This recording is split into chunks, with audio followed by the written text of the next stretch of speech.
If you're here, there's cricket in your veins. So you need a hit daily. But sometimes there's no match to watch. Enter Hit Wicket, a strategic cricket game for those moments of rare lull. It's not about frantic tapping, but it's about understanding cricket's nuances. Dot ball pressure, getting your eye in, all these things. This is real cricket with some gaming twists. In Hit Wicket, you're the batter, bowler, owner, coach, and captain. That's the dream. And there's no ads, just cricket. Download Hit Wicket for free on mobile and unleash your inner cricket legend. Could you start with your name and job title, please? I'm Himanish Ganjoo. I'm a cosmologist, and I'm the former analyst of the Indian men's cricket team. That's quite a name drop. I like that, or quite a job drop, I should say. But I'm going to start you somewhere else. I want to know what your first ever memory of Axar Patel, the cricketer, is. That's hard to sort of jog back, but That's why I asked. yeah, because we've come a full circle, and we are now recording this. The last time I was on this podcast was when I wrote about Axar Patel, and that podcast and that video reached Rahul Dravid, and that's when he I contacted just me. told you before we started to not go too far ahead, and look at you going too far ahead. But Axar Patel, when was the first time? Do you have any early memories of him as a cricketer, or Nothing he's not. I mean, he's a good cricketer, but he's not like one of Yeah. those cricketers you fixate over normally. Nothing that stood out early on. I remember thinking early on that he was something like Jadeja, someone who darts the ball. It was only after I looked at the data when I found out that he's really different and really anomalous. But yeah, nothing standing out, just another darter, like left arm darter, like Jadeja. So did you, is that when you get obsessed with him, when you start looking at the actual data and what the data says? So it's not as if you were like, he's taking a lot of wickets, I need to work out why. It was more you were looking at bowlers in general and then you noticed something. No, this was after the England series in 2021. And when you watch him, you see that he bowls very wide of the crease. And he doesn't turn the ball at all. So the question in my head was, what was this guy doing differently and why was he getting wickets? And that's where I started looking at the data. Yeah. And so how long does a piece like that take? Was it one of those ones where it just all falls together very simply, or did you run it by other people, or how did you sort of come across it? So usually when I write a piece for Cricinfo, it is something which like coalesces over a period of time, maybe a few weeks, when I'm thinking about. So you start with the cricketing question, right, and then you sort of start thinking about how to formulate it in terms of numbers. And what kind of metrics can you build to sort of investigate that question that you have. And once you do that, once you write the code and you do that, after that you want to look at the data and try not, like see if you can find arcs that you could put into stories, right? And so that takes about, let's say, 3 to 4 weeks from conception to the full article. The writing itself takes maybe a day, because once you have everything set in your mind and you've done the code and the numbers, you can write fast. But the Axar Patel article, I think it took 2 or 3 weeks from conception to writing, because the data had a lot of anomalous things going on, and it was easy to sort of construct a narrative out of it. Yeah. How you've written a few pieces for Cricinfo. How big was that piece compared to others that you've written? So that piece didn't go on Cricinfo. Oh, okay. I couldn't remember. When you said Cricinfo before, I was like, I didn't think it was on Cricinfo. But maybe. Yeah. So that piece didn't go on Cricinfo, but it so because we were not sure of whether we should be using Hawkeye Data for a piece of Cricinfo. And so I put it on my Substack, and this was before Substack was throttled on Twitter. And it got a lot of views. I think it got like 300-400 likes on Twitter, which is huge. Yep. I might be misquoting that number, but somewhere in the ballpark. And so that was big, Was that, and did it feel like the biggest piece you'd written at that point?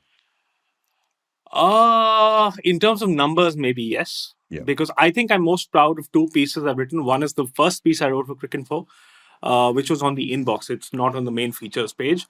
And it was applying survival analysis to test match batting. And not a lot of people have read that piece, but I'm very proud of it. And the other piece I'm proud of is the piece I wrote on boundary hitting in T20. So in terms of sort of satisfaction, those 2 pieces were better. But in terms of numbers, I think the Axar piece got the most eyeballs. Do you know if Axar read the piece? I don't think he has. Okay. I don't think he has. I Well, remember I mean, asking that's my people. next question is, Yeah, yeah. I mean, you said in the intro you go on to be the Indian analyst, of course. Does he know that he's the reason that you got into this? I don't think so. I've seen him. I've not like talked to him. Hmm. I don't think he knows this whole story, Oh, wow. Oh, that's and really I interesting. don't. I don't think he knows that I was the analyst. Like I, yeah, You were yeah, the invisible analyst. We'll get yeah. into that part The later as well. shadow analyst, Yeah, yeah. as I like to call it. Yeah. Um, I want a little bit more backstory on you. Did you play cricket yourself? No, but we used to play a lot of cricket in school, right? So um, every birthday party, every break, every recess was cricket. Yeah. No matter where we were, whether we had a bat or ball or not, it was all cricket. So we watched a lot of cricket, we played a lot of cricket, never formally played at all. And why did you go, or what got you into cricket data? Because you said before, was it Cosmologist? You said was your Yeah, actual, yeah. I mean, I'm not yeah. going to ask you about that. Yeah. But how did the cricket data and everything sort of start?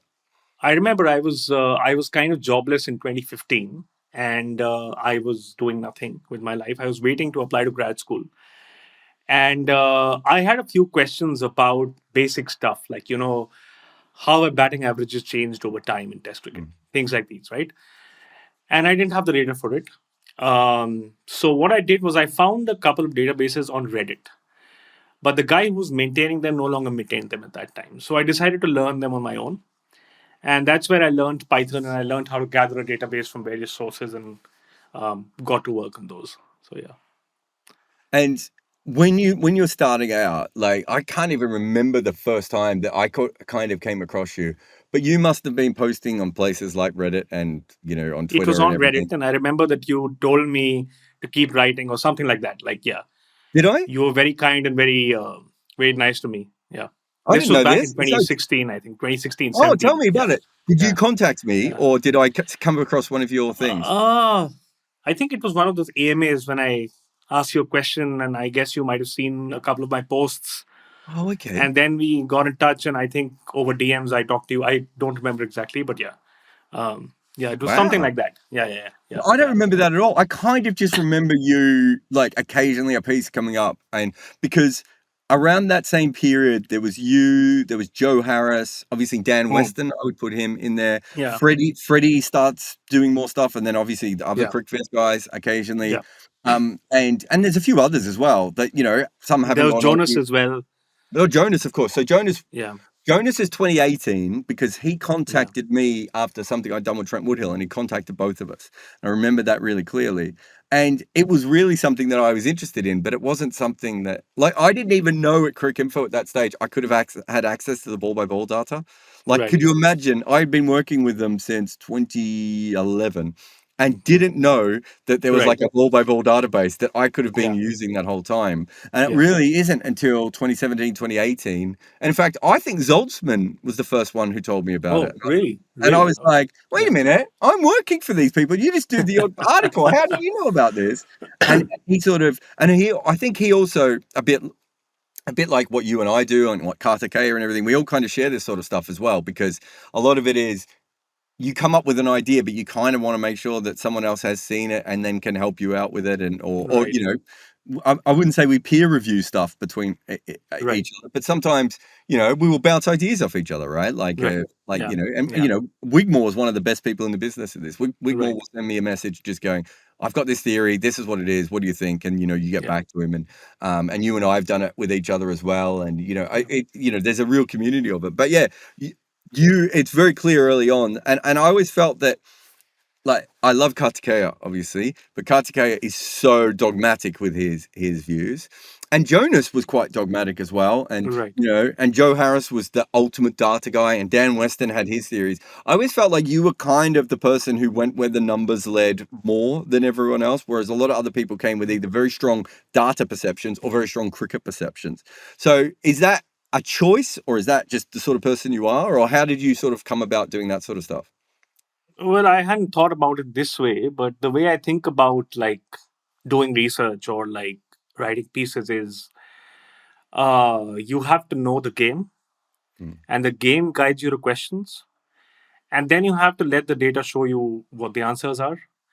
But you also have to temper it with your own knowledge of the game, right? Because the data isn't perfect, it doesn't capture everything. So it's always good to let it talk, but you've got to let it, like, you've got to also sort of rein it in a little bit.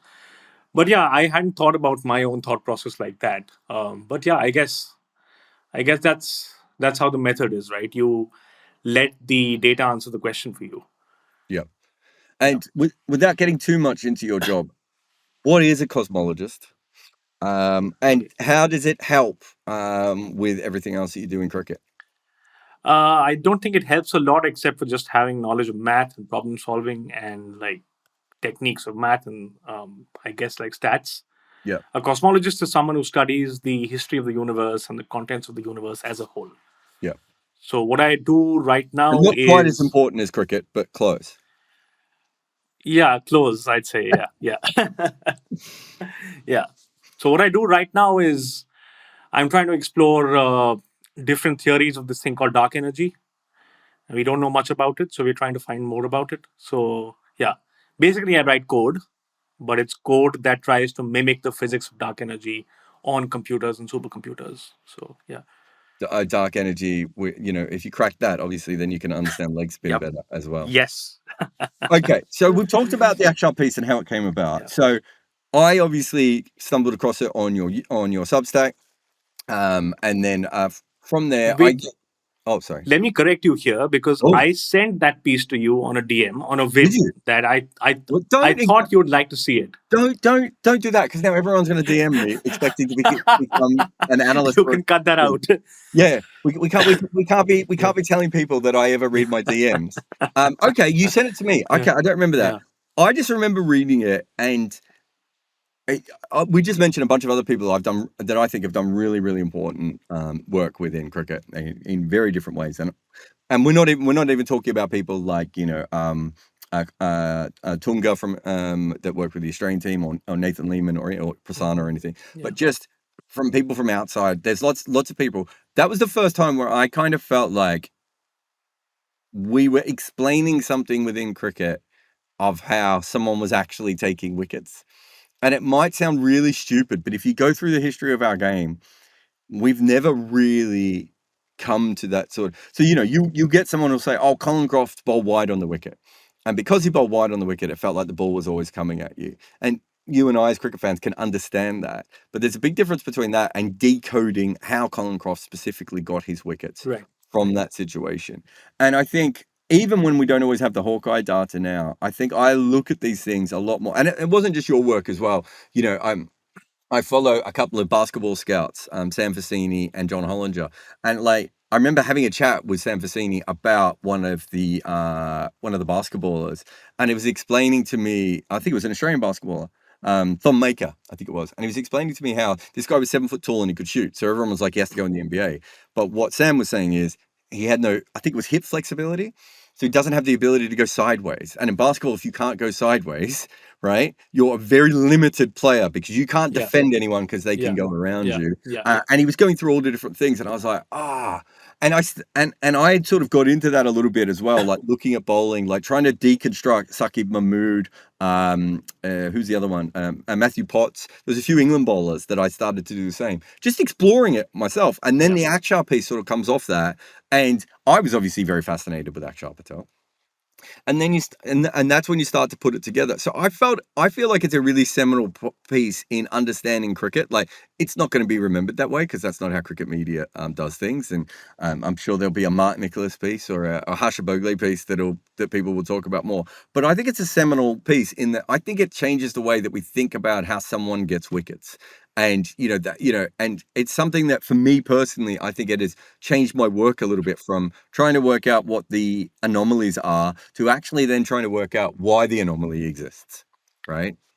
Yeah, I think the long and short of it is that it's a new prism into the game, right? Yeah.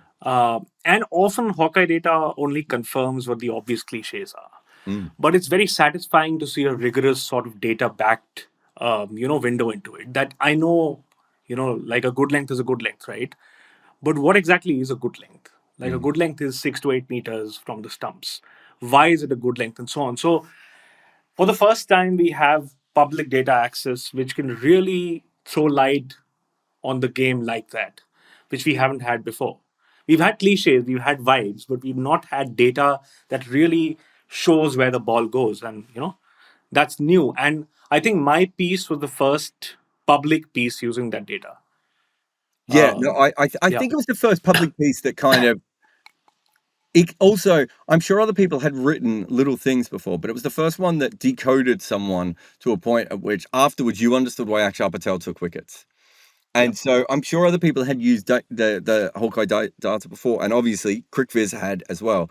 But there was a big difference between that and what you had done, which is that next level. But also, like, it's a really interesting thing. What the Hawkeye information allows us to do is you talk about the good length being 6 to 8 meters, but we know that in the last 4 or 5 years, bowlers have changed that to 5 to 7 meters, right?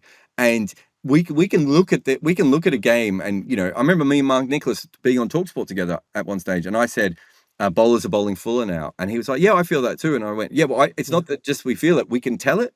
We can Yeah. look at it now and we can Yeah. see that Yeah. these bowlers, and, I think off the back of what you did, I'd also, and I can't remember if it was before or after that, but I did something on Ishant Sharma moving his lengths up Length a little fuller. Yeah. and Yeah. bowling Yeah. fuller at the same time. And again, it comes back from that same thing of, we now have the ability to match our view of the game with everything else and go, well, Ishant Sharma basically spent a whole career bowling too short, and now he bowls fuller and he's much more dangerous and everything else. So, okay. So I make a video on your on your piece, and also we get you in for the podcast. So which one of those does Rahul Dravid find you off is the I most think the important? video reached him from somewhere. I Okay. think he also reads, but he reads Cricinfo. I don't think he read the article. I think the video reached him first from somewhere. What before we get to Rahul Dravid angle of it, what did you make of the video? Because you obviously sent me that piece, so you knew it would tickle me. I don't think you knew it would tickle me that much that I would end up doing it. But I then got quite obsessed with it, and I remember going through. This was before I had access to MV Play as well. But I literally went through shot by shot, right, looking at every left arm finger spinner and how they line up and everything. And I tried to add to it. I didn't want to just recreate your piece in a video. I really wanted to go to another level altogether. But I was also a bit worried you were just going to go, well, I did all this work and now you've made a video from it. I was pretty happy with the video. Like I don't think I ever thought that, because I think the intent was always clear, right? Like you were representing my work in a video form and adding your own thing. So I don't think I thought of it that way. And I think that explaining these things on audio and video is always easier and always better in terms of communicating these things compared to just reading. So I think it worked, right? Yeah. How does Rahul Dravid reach out to you? Like, I know how he would reach out to me, but we worked together for years. Yeah. So I should say, I didn't know at that stage that Rahul Dravid was watching my videos, right? Like, not that. Yeah. I don't want to say this in a weird way. I hadn't really thought about whether he would watch my videos or not, right? Yeah. Yeah. But how does he reach out to you? Because I know he was very interested. So me and Rahul Dravid had a conversation when he was coaching India A and he was in Beckenham.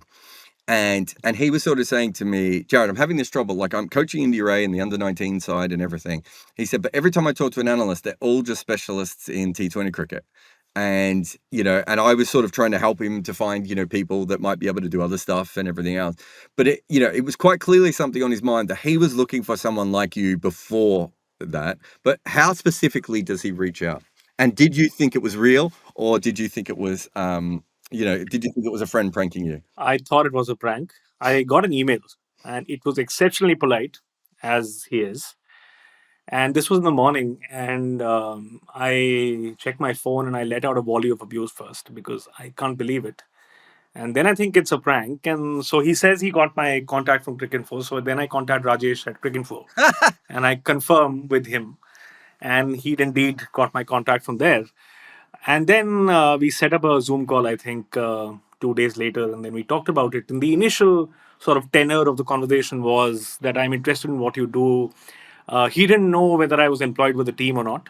He thought I was working with the team, So he just wanted to get in touch and talk to me about what I do and how look. So what he initially said was something along the lines of, I'm interested in how you look at the game. So that was promising to me, because then 5 minutes after the first time I read the email, I remembered that he's also the coach of the Indian team. Initially, it was Rahul Dravid. Oh God. Yeah. And then I remember that he's the coach of the Indian team, so maybe he's looking for something like that, right? And then we had a nice chat. I was very nervous. We had a nice chat. He was very nice, and we sort of decided to keep in touch and sort of explored how I look at the game. I told him that I wasn't with the team and I'm a student, and I'm, like, yeah. So yeah, so we kept on talking on Zoom. I think, and initially, I think he wanted me to look at T20, but specifically using tracking data Mm. and like just leveraging tracking data to understand bowlers and batters better, which I don't think they were doing that much when I joined. So that's what he wanted to change first up, and he He's a wanted to sort of very, get me in. I mean, I know him well enough. I wouldn't say we're like close friends or anything, but I know him well enough I've always found him a very curious person. He's very curious. Yeah, And that's not, that's not not like a lot usual. of cricketers. That's not usual. Yeah, Yeah. that's not And usual. and Yeah, so that's always been my thing of like, even when I brought up random things, I'll just be talking, Quick Info, we'll be just talking random things and be like, sorry, what's this? Can you explain this yeah, to yeah, me and everything yeah, else? yeah. So I'm not surprised at that. So at what stage does that sort of, does that go from a vague conversation to, I think I can use you within the Indian setup? I was always gunning for that. So when we started talking, I was always looking for an in there Yep. because I could help them. I wanted to help them as a fan of the Indian team, as a fan of Rahul Dravid. And I think pretty much 1 or 2 months into it, we had sort of formalized the plan of getting me on as a formal sort of consultant analyst, Yep. and like getting me access to some stuff that I could use. So I think the plan was always that. And it sort of took a couple of months for the machinery to work and for me to get on formally. I always find Yeah. that's always been the trickiest thing for me, and especially I think it's when you come from the journalism background. But there's pre-existing analysts, and I don't mean Yeah. this in a bad way, but like when I worked for Melbourne Stars, they wouldn't even give me access to video, and I was like, well, what? Yeah. Like I need access to all the information, otherwise you're hiring someone and paying me a lot of money, and I don't have access to that. And that's Right. happened a few times before, and it also partly comes from the fact that you and I have a profile outside of everything else, Right. but also we're not employees, we're contractors. Yeah. And so Yeah. there's a middle ground there. And then we're in the media. Yeah. So there's a worry. So that's always been one of my bigger things is I will be brought in to an environment, but not always given all the information. Was that Right. tough or was that easier in this one? I think the BCCI was quite flexible and helpful with this. And once we got past the initial sort of phase of knowing me, because they're also quite wary of outsiders, right? Mhm. So Yeah. once they got past the phase of getting to know me, I think they were pretty nice about it. And I got access to pretty much what I needed. There were things that I compiled on my own, which I shouldn't have had to do. But the core data that I needed for my work was supplied by them, and I was happy with what they did. What I sort of year does this augmented all that start? with, yeah, sorry, yeah, What year does this all start? 2022. 2022, I get the email in April, and then so then what happened is that they came to Florida for the T20s, right? Hmm. And so we went there to meet them, and that's when he sort of talked to me and met me, and he started trusting me because I could have been anyone, right? Yeah. Yeah, so we met the team. So we met the management in Florida, and that's when they started getting me on board. And I think 1 month after that, I got the formal thing, BCCI, and yeah, began my job. Um, you don't tell anyone. I know, right? And I know some of your other friends knew.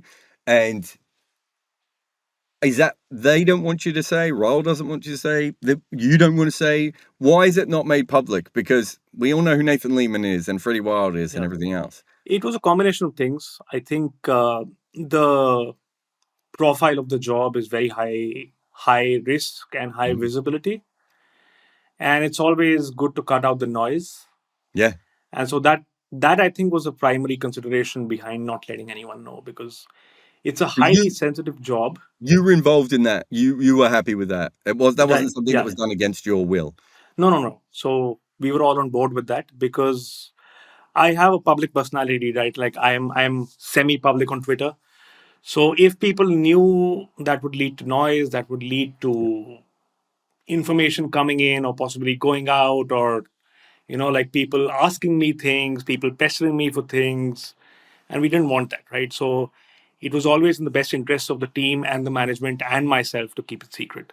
If you make any content, Minvo Pro is the tool for you. Take your long format content and cut it and slice it for social media. This AI inspired weapon will turn your one piece of work into so many clips. Try Minvo.pro now. It's really interesting. So I've done that a few times as well before, partly because I remember when I was with Cricket Scotland, there was this weird situation that happened where they qualified for the World Cup and TalkSport wanted to interview me because I was part of TalkSport's team, right? Right. And Cricket Scotland were really upset that that I had been asked on and not one of their players. And I said, no, that's fine. We'll get 2 interviews then, because you allow me to go on, and we'll get Kyle on or whoever else wants to come on as well. Like it's double. And they were like, no, you can't do it. And I was like, it's kind of a big deal for TalkSport as well, and it'll be on their main channel, right? Yeah. But I also understand the other side of it, right? Like, I don't think it was public that I was working with Melbourne Stars when I worked with Melbourne. I could be wrong. I can't remember that one. But I've done lots of work with teams that hasn't been made public, or that they've asked me not to do it. And it's a really interesting one. But I also do understand it, because you don't really want the analyst to be the story or the star. Yeah. And also, if you are a person who's using social media a lot, and you're not an employee, right? If you're just contracted, which is a slightly different situation, it brings about other complications. So I get that. But it's also quite hard for you, because you're doing the coolest thing. This might be the coolest job you ever had. I'm sorry. Yeah, you might. Yeah, it is. It is. It is definitely. You might solve dark matter, and you might be able to. You might invent a time machine. I don't really understand what you're doing. But let's say you invent a time machine. That's the only way you could do something cooler. Yes, I agree with that. And it was tough on me at times. I won't lie, because obviously, like you said, it's a very cool job, and you like to sort of tell people, right? But it was for the best, and I kind of understood. I would laugh every time you said a tweet, because I knew who you were. And I just, it was so funny to me from the outside. So during that period, I also stopped tweeting about Indian cricket at all, except for praising a few performances here and there. Like, I stopped writing for Cricinfo, and I stopped generally engaging on Twitter with respect to cricket, because I had to be quiet, right? I was in the system now. I had know-how of what was going on. I had knowledge of, like players and selection and stuff going on. So it wouldn't have been right for me to comment on anything, So I was happy with that. And you're basically starting at the top, right? Like, if you think about my progression, I did Melbourne Stars, St. Lucia Stars, Scotland, as I said, a few other teams for other various things that I've been involved with. And I kind of got to start with leagues and franchises that weren't all that important, and no one cared about, and everything else.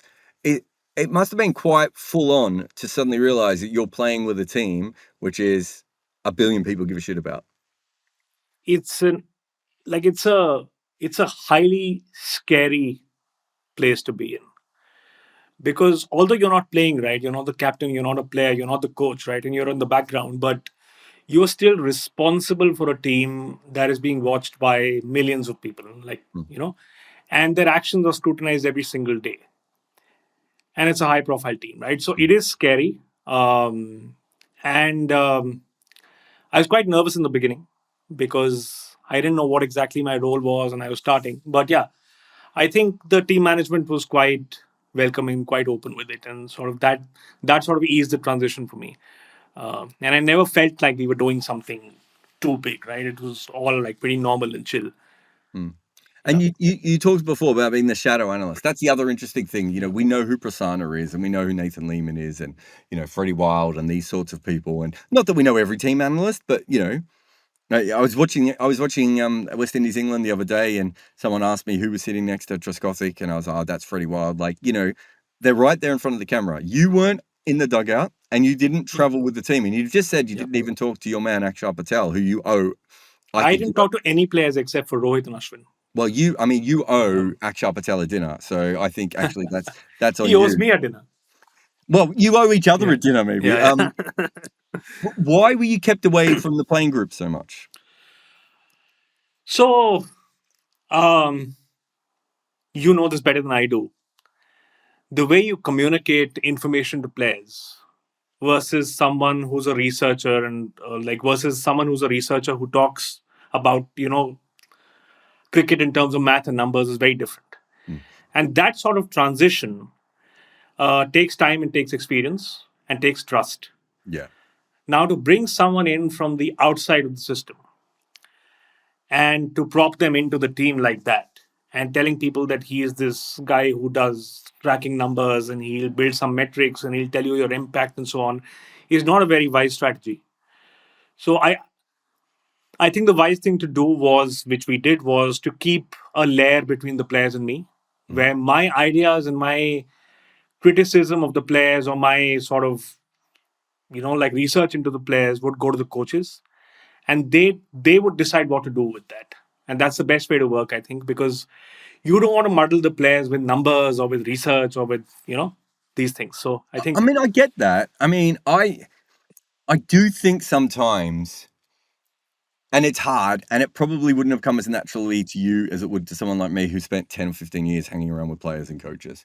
But I actually felt that, and also my job is very different to your job. My job is literally explaining complex things to people who don't understand it necessarily. So it is very, very different. But I did find that working with players, because a lot of players are going to be future coaches anyway, if you know what I mean. right. And so they kind of sometimes know the right questions, but you have to be aware of which players don't need any numbers. And you also have to be aware of how you talk to players. So one of my big things was, and I kind of coached a few of the Scottish players up on this, is when I say the word average, right, you are going to think that means bad. But actually,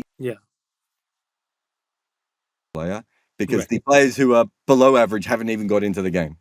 Right. And so I always say average in cricket is actually the top 30% of players, because the other 70% are churning through. And I said, you need to understand that. But also from that, you get that. So I understand why you did it. And I also think it would have been very tough for you to start at that level. But I do think there is an element that you can, if you have the skill sets, be very handy in the other side of it. But what I really wanted to ask you is, why Ashwin and Rohit then? I mean, Rohit makes more sense because he's the captain, so he's going to want to know some numbers. But why Ashwin? Just because he's a nerd? Did you just do it because he's a fellow nerd?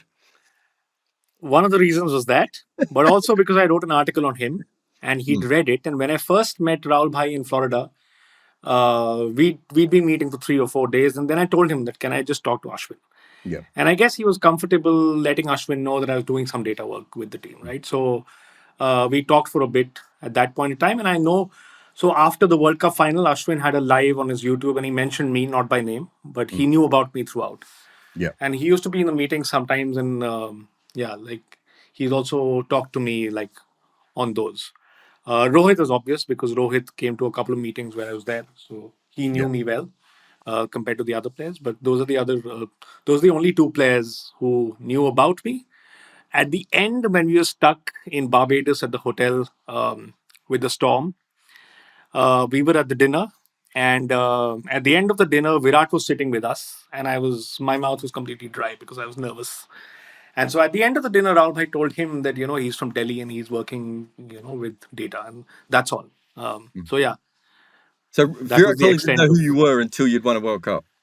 No, no. That's great. I love that. He'd But seen me once or twice, but yeah, he hadn't really. I want to take it back a step here then. Yeah. What is it like to be an Indian fan who ends up as the analyst and loses 2 World Cups? I mean, it's different from being a fan, right? Yeah. It's Very, different way from being a different. fan because you know the internal workings, you know the processes, you know. So the biggest difference is that as a fan on the outside, you think about things and you talk about things without knowing what's happening inside the team, right? And as someone who's inside the team, you know that if there is a decision that's made that looks wonky, there are reasons behind it. There are 15,000 reasons behind it that have gone into making this decision. Yeah. So that perspective completely changes. And also, once you start analyzing the game, things like, losing the World Cup final, you learn to sort of accept it because you understand what happened. And you learn to sort of move on because the players are also moving on, right? I cried for a couple of days after the World Cup final. And I met Rohit in New York after that. before the next World Cup, and we talked about that, and you could see the hurt in his eyes. But you know that they moved on because these guys are playing the game, right? They're They don't used to have an option. losing. That Yeah, the difference yeah, between them and you is they're used to losing, and that was I think that was the first thing. I can't remember if it was Brad Hodge or Mitchell. No, it was Mitchell McClenaghan who said he could tell that I was like too low and too high. yeah, And he said, "You're not used to winning and losing, and we yeah, are. We yeah, do it on a daily basis." And he said, "So if you're in this situation and you see some of us mucking around, you might be like, oh, how could you do that? We lost 2 games in yeah, a row.' It's like we might have lost 8 games in a row, yeah. right? And then another time we might have won 9 games in a row and been depressed, like And that. you sort of learn that. You sort Yeah, of learn that when you get inside the team, right? You and you learn to think of wins and losses as not earth shattering, right? exactly. And you understand the sort of goings on behind them. So you learn to sort of accept both better than a fan. No, I agree. And then Yeah. the other thing as an analyst I found really interesting is the powerlessness that you have, where you do so much work and you get so much right, and then the pitch doesn't play the way that you need it Yeah. to, or the players don't listen, or they do everything right and there's a drop catch. And you and I both know what it's like to lose a game that everyone thought you were going to win. Like mine doesn't matter as much because it was only the Melbourne Stars, but to me emotionally it mattered so much at that time because Right. I was watching the Melbourne Stars implement my plan step by step by step, and there was one part of my plan that they hadn't gone with. And in the second innings, when we were massively ahead in the game, and Renegades were like 10-1 to win that game, Yeah. the part of the plan that I had said they were wrong for unraveled, and we lost the game. And it's like I remember messaging Dan Breddick and my cousin Joel, and literally saying to them, "Did you see that wicket?"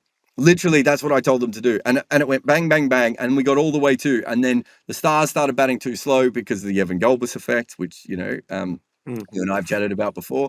And it's like I could see it unfurling in the other way. There's nothing I could do, right? Because when there's a difference between being the analyst like Prasanna or Freddie Wild, and you're there and you can ring a bell and say everyone, I can't even call the team, right? Right. Because I'm Right. remote and they don't have their mobile phones on them for match fixing. Right. There's Right. no way I can actually get that level of powerlessness is so intense. And you're doing it for the team you love in a World Cup. Yeah. So one of the things that I understood very early on, and like Rahul Bhai was very good with sort of explaining this, that they are the players, they have to go on the field and play. So Yep. once the match begins, your role is limited, even as a coach, right? Yeah. And you have to accept that you are not playing the game, you are just trying to help them. The other thing is this sort of emotional attachment to the team, right? This really got to me before the ODI World Cup, and after that, I decided that Just to yeah, interject, I remember talking to you after the T20 World Cup when they went out in Adelaide. I don't think we were talking on the phone. We were just chatting over DM. yeah, But you were really down and you yeah, were really frustrated. And I was like, oh God, I've been there. Like, yeah, I know exactly what he's going through. But I don't think we talked as much after the World Cup because I didn't want to send you a message because I was like, I don't even know how I would go through a second one of yeah. those in a row. No, so before the World Cup, I understood that like I have to cut myself off from this. Yeah. So I would send in my research one day before each game or 2 days before each game, and then just shut down and sleep and not watch the game until I woke up. So when I woke up, these matches were like almost half done. Yeah. So Because when I you're in woke up in America, Canada, right? yeah, so I was in Canada, Canada. and so like when I woke up, America of the North. so they were half done. And fortunately, 10 out of those 11 games, we were in a good position when I woke up. Yeah. When I woke up for the final, we were like 154 or something, and I was like, oh shit, we are done. But yeah, I learned during that World Cup that you have to let go. Yeah. You've done your job 2 days before the game. You sent them a big deck of slides, and it's up to them to take them or not take them. Yeah. And sometimes, like 70% of the time, they wouldn't take the plans because of whatever reasons there might be. Not my call, right? Mm. But 30% of the times they took the plan, and you could see it on TV, and that's like that kind of satisfaction is, yeah, you can't compare that to anything. And this involves, by the way, the wicket of Heinrich Klaassen in the final. Wait, Yeah, don't go ahead. I want to yeah, hear about that. But I think that for me is the one thing even as a writer, I don't think I've ever been able to fully. I tried a piece for someone, and I can't remember who it was because they wanted me to write about this one. That's the one thing that I don't know how to fully explain to someone. And I've had it with Cricinfo, and I've had it with Talksport, and I've had it being an analyst, and all these different things. But like when you are watching a cricket game and something is happening because you are involved. When you grow up as someone who, like us, who is not great, like not great cricketers, like we were never Yeah. supposed to be impacting an international game, a franchise game, any kind of game, Yep. right? Yep. And to be able to watch that happen in real time and be like, oh my God, they're following my plan exactly, and this thing has worked, is a rush of which Right. it's. I don't think I ever want to be a normal analyst again. I don't think it's my best skill set. Um, when with working with teams, I think I'm more useful sort of in other roles within teams. But that is such an incredible rush, and it never goes away, no matter how long you've been doing the job, or if sometimes a test team will do something differently, and I'll get a Right. DM from someone going, "We took that from you," and I'm just Yeah. like, Yeah. I can't. Yeah. It's so incredible. And for you to be able to do that, that's not. I don't think that's something that we can fully explain to a human who hasn't done it. I mean, that, and the other satisfaction is that, so I'm a hobbyist, right? I'm not an Mm, expert. I'm not a cricketer, right? And for someone of the stature of Rohit Sharma or Rahul Dravid to talk to me like an equal and take my words and use them and find them useful is the kind of satisfaction that I can never get from anything else, right? It tells you that you sort of belong there and you're not just talking nonsense for Twitter or for, like, it's actually useful stuff that a team that is extremely high profile is using and finding useful. And that is unparalleled, I think. no, I agree. Yeah. See, the difference for me is by the time I got into a team, I was already at that level. Do you know what I mean? Like I'd already worked with people, so it wasn't quite the same. But I get that.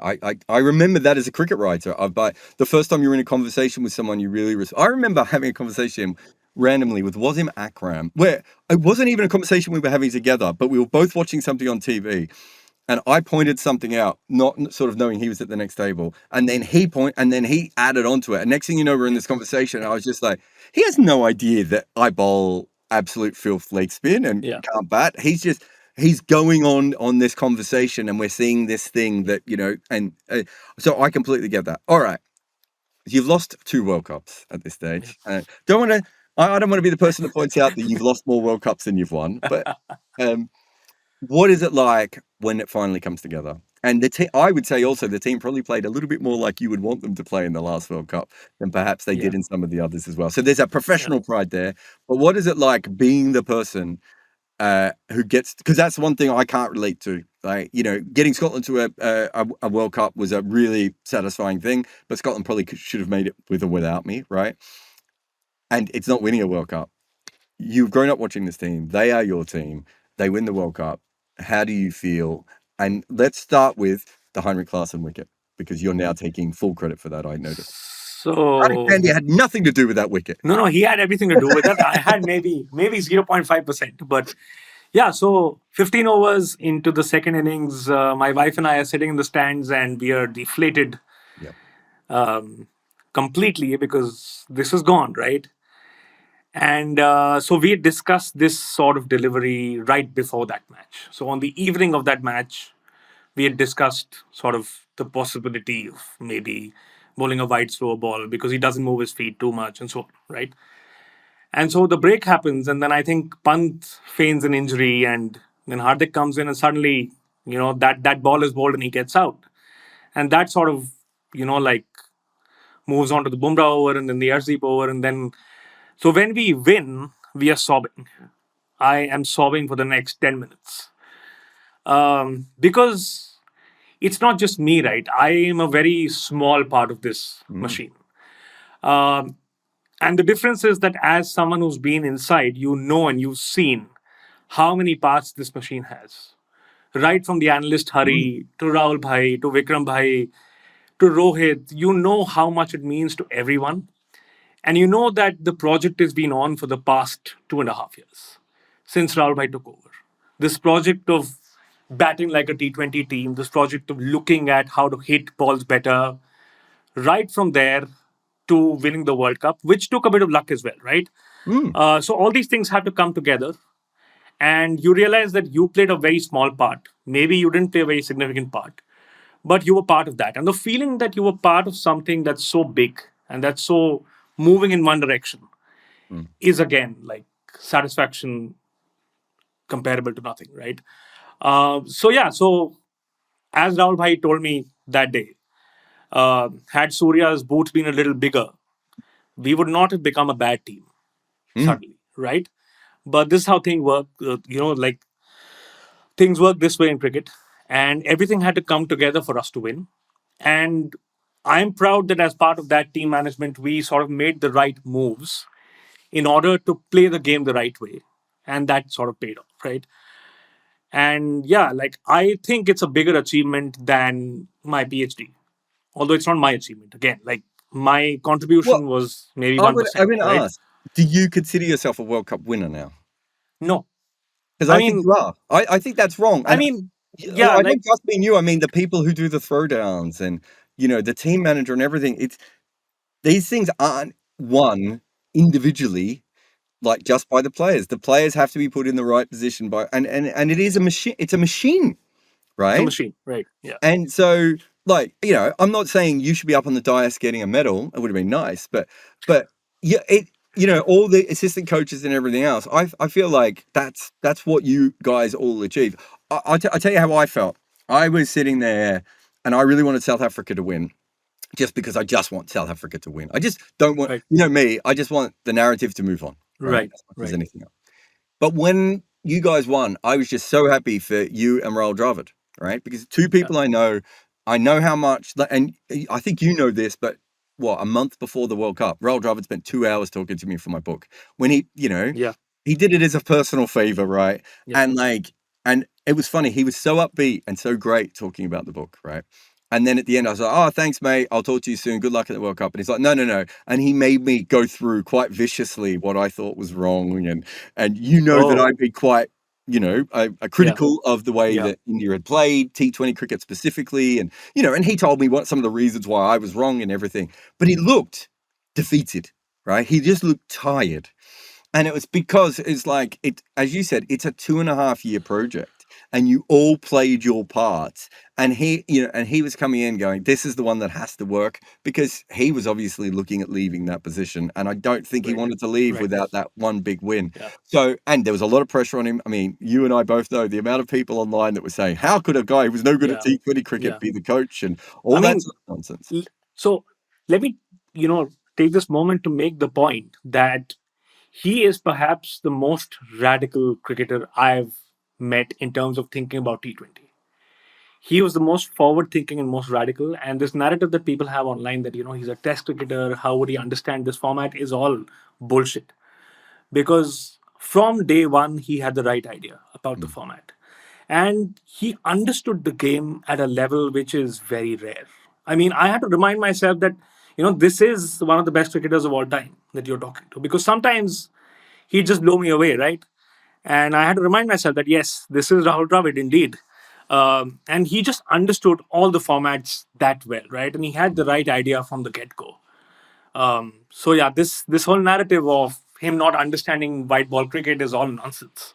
No, of course, Like but we know yeah, that. But if yeah, they'd lost, as you said, well, as Rahul said, if that shoe had been a little bit bigger, I made a whole video about it. Like that's yeah, what it comes to. The Indian team wouldn't have been any worse, and you and I would have known yeah, that. But that is not what the narrative would have been. right, right, You've come through all this now. I mean, you've now peaked as a human being. Everything from here on in your life is going to be worse. You're basically like a player at this stage. You can never do anything better than what you've done. But eh, what's the thing that sticks with you the most from all of this experience? uh, beyond the World Cup win, you mean? Just whatever. I mean, you tell me. I mean, so the fact that we sort of made a management group where we sort of changed the culture of within the team of really looking at the data for everything, right? And the good thing is that with Rohit and Rahul Bhai, we had the right balance of data versus vibes because they understand cricket, right? So Mm. this whole process of changing how we look at the game for me, for the players, for the coaches, was something transformative. And it's so this is what goes beyond the World Cup win. When you change a culture, I don't know where it went after that. I'm not sure if it continued, but when you change the base culture of a team, right, and you start looking at, like the game in a different way, I think that's the biggest contribution of me as a part of that team, beyond the World Cup, right? So the World Cup was won by the players, but just the fact that we had a commitment to being the most knowledgeable team management out there. We we had a commitment to leveraging all the data we could use. Like I could tell you that, like 10 to 12 meter balls faster than 135, what angles are they hit at, and who hits them the best, and who plays the pull shot the best on that. So we had a commitment to just knowing everything we could. Yeah. And that I think makes me proud, that we did that throughout the 2.5 years or 2 years I was there. I'd like to thank you very much for coming on the podcast. And I have noticed that I haven't been paid my 10% agent's fee for getting that job, but I'm sure that check's in the mail and it'll be here anytime soon. But thank you very much for coming on, and look forward to your next article, which will end up with you working for the Papua New Guinea team. Thank you so much. Thank you so much. It was great fun. Thanks to NV Play for their in-depth performance analysis in this project. Discover more about their incredible tools and solutions on their website.